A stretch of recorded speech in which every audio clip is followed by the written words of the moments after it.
বাজারে তো আজকে ভিড় আছে, জ্যাম।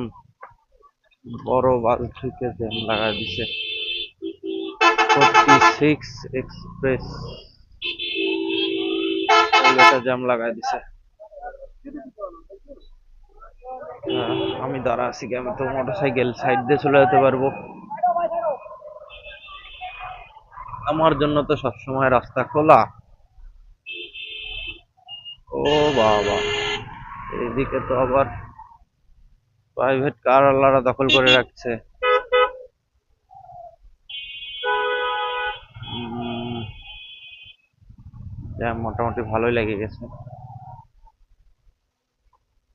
গাড়িটা সুন্দর মতো পার্ক করে দিই।